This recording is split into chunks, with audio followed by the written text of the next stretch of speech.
Welcome to Vayani Tutors.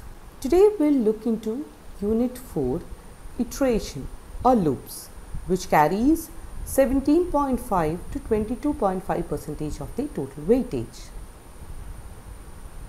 Let us start with the while loops. A loop in programming is also known as iteration or repetition. It is a way of repeating one or more statements. If we don't have loops to allow to repeat code, our programs would be very long. Using a sequence of code, selection ifs and repetition loops, the control structures in the programming, we can construct an algorithm to solve almost any programming problem. A while loop executes the body of the loop as long as or while a boolean condition is true. When the condition is false, we exit the loop and continue with the statements that are after the body of the while loop. If the condition is false, the first time you check it, the body of the loop will not execute. Now, note that while statements looks a lot like if statement, but it runs more than once. The curly brackets are optional when there is just one state following the condition, but it is required if there are more than one statement in the loop. In the exam, there will be questions, they'll always use curly brackets, which is a good practice to follow.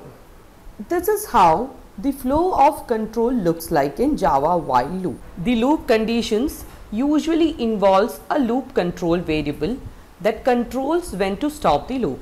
The simplest loops are counter control loops like below, where the loop variable is a counter that controls how many times to repeat the loop. There are 3 steps to writing a loop using this loop control variable as seen below in the loop that counts from 1 to 10. Things to remember while writing a loop are: initialize the loop variable before the while loop, test the loop variable in the loop header, change the loop variable in the while loop body at the end. Let us see tracing loops now. Now let us see what are tracing loops. A really important skill to develop is the ability to trace the values of variables and how they change during each iteration of a loop.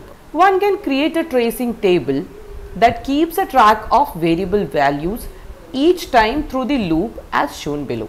This is very helpful on the exam too. Studies have shown that students who create tables like this do much better on code tracing problems on multiple choice exams. Here is a tracing table shown. It is always better to have some tables for the exam so that we can avoid the common errors with loops. One of the very common errors with loops is infinite loops.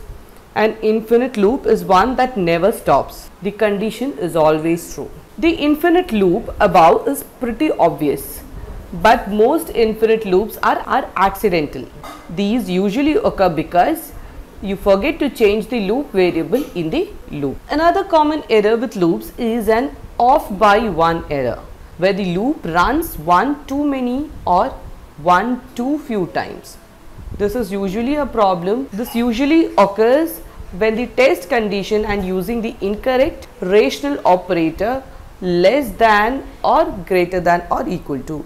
We learnt about while loops. Now let us see, we learnt about while loops.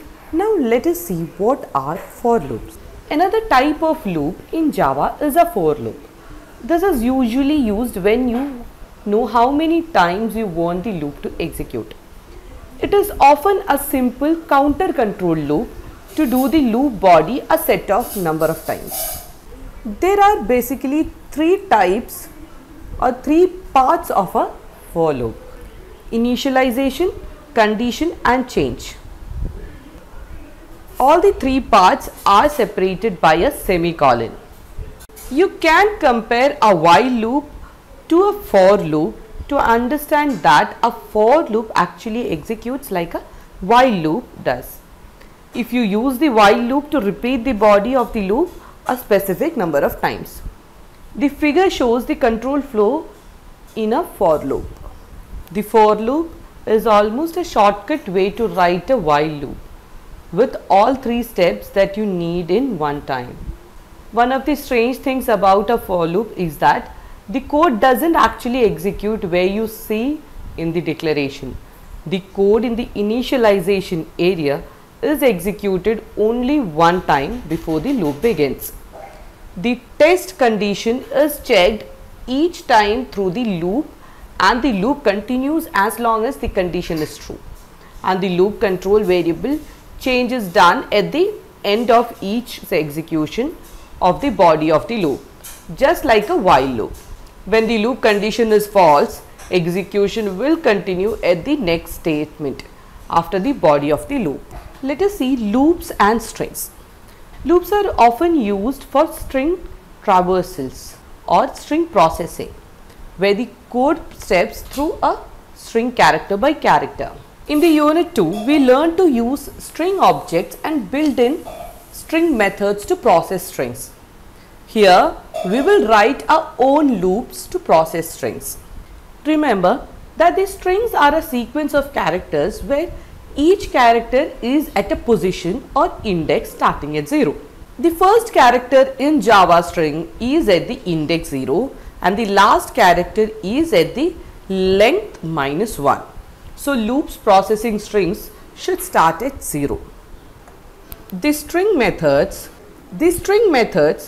that are often used to process strings are int length, int index of string, string substring, int from, and here int to.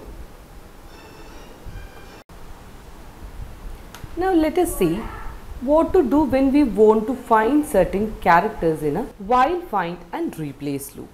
A while loop can be used with the string index of method to find certain characters in a string and process them, usually using the substring method. Now, for loops can also be used to process strings, especially in situations where you know you will visit every character. While loops are often used with strings when you are looking for a certain character or substring in a string and do not know how many times the loop needs to run. For loops are used when you know you want to visit every character. Moving on to nested loops, or nested for loops. A nested loop has one loop inside of another. These are typically used for working with 2 dimensions, such as printing stars in rows and columns as shown below. When a loop is nested inside another loop, the inner loop runs many times inside the outer loop. In each iteration of the outer loop, the inner loop will be restarted. The inner loop must finish all of its iterations before the outer loop can continue to next iteration. With this, we come to the end of Unit 4, and here we learned about loops. Loops are used to repeat a statement or block of statements inside a pair of curly braces. We learned about body of a loop, a single statement or block of statements that can be repeated. Then we learned about infinite loop, nested loops, out of bound, errors, trace code, while loops, etc. So meet you with the next video of Unit 5. Thank you.